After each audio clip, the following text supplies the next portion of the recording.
with these primary school teachers, I do feel like home. I mean, they are perfect. I do have a lot of things in common with them. Our kids, school, students. Come on in! Hello. Hello, Annie, what is it?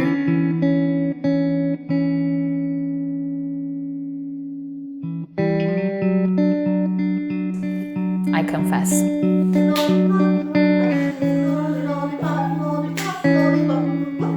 I'm not gonna show off that I'm a good teacher, no. It's Friday afternoon and all of the lessons are over. I'm sitting inside this empty classroom again and I felt like we could have a little bit of chat. Today was one of those days. I was looking at my students and thinking, am I really a good teacher? Am I really teaching them, or I'm just spending some time with them? I mean, I guess all of the teachers have got this fear from time to time.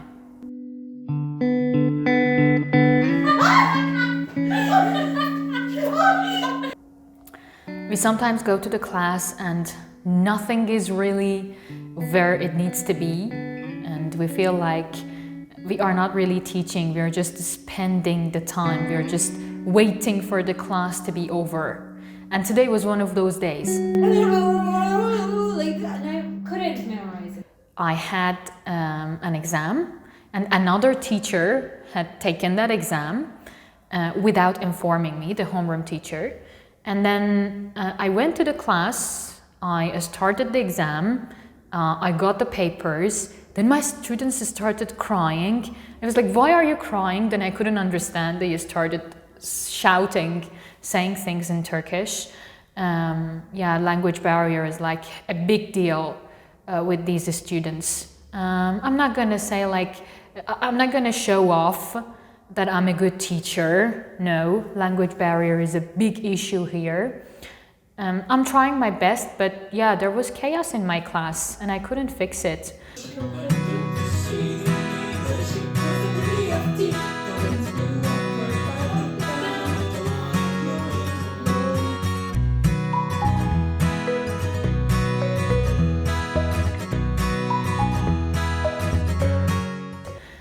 It took me half an hour to be able to just make my students feel better again after that chaos, because they were shocked, they were afraid of having bad marks.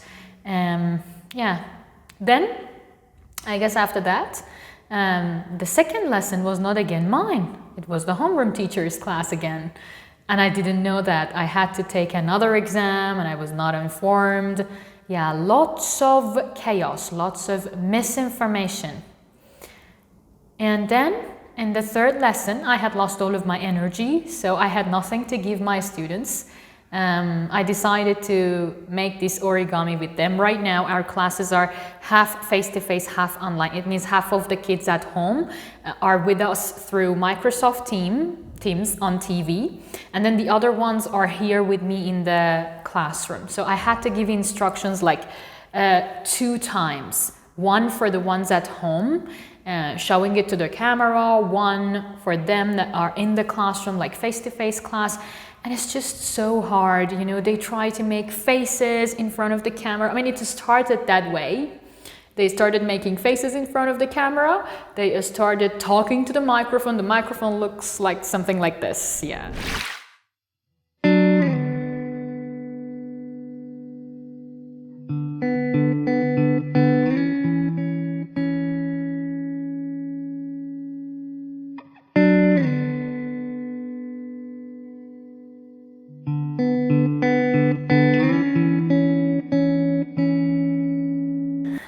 In the middle of all of that chaos, I saw something cool which made me feel good. I saw that one of my students, who is usually a very naughty one, opened Teams, Microsoft Teams, without telling me, and started inviting those who were at home, the other kids that were home, started giving instructions. I kept pushing him to give instructions in English, and he tried his best at times. Sometimes he would, you know, change the channel and go to Turkish again, but he was giving instructions. He was handling the situation in a good way, helping me all through the session. And I understood one thing, I learned one thing, that if I let these kids do it, if I try to just be less dominant. As teachers, we can be really dominant, you know. We want to do everything on our own. We want to be the leader. We want to do everything by ourselves. But if we just let go of that feeling for a moment and let them do some stuff, yes, they are kids. They may not be able to do it as we do, but if you just let go for a moment, you will see magic happening. I always, when they have online sessions at home, I always keep repeating, open your camera, open your microphone, let me see you, be quiet, mute yourself and all. And I was saying, this student of mine was standing there, giving directions to the ones at home, giving instructions to the ones at home, and he kept saying, okay, Ekta, open your camera, Ganesh, mute yourself. And for a moment I was like, it's happening. They are learning. It doesn't look like it. It's messy. They are running around, shouting. Sometimes I'm just making origami in my lessons, which makes me feel really stressed and shocked. I'm like, this is English class. Are we supposed to make origamis in our English lessons? And then I'm like, it's working, Sarvi. He's saying it. He's making those sentences just like you do. And it felt amazing. And I felt like, okay, it's happening.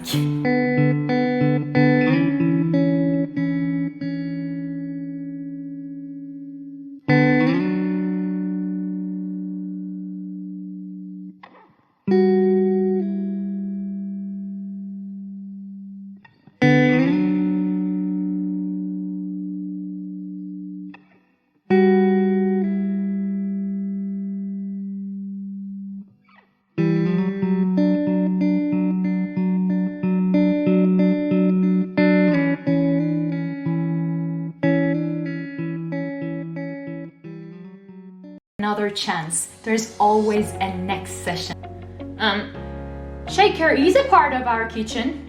Oh, this is not sponsored. Don't give up. 1, 2. Can I do this? Yeah, okay. I don't have the best kitchen supplies in the whole world. So what? Milk chocolate from your bowl. Just give them another chance.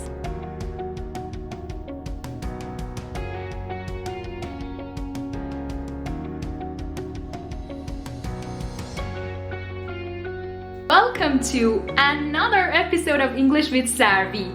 Well, in this episode we're going to talk about teaching grammar to young learners.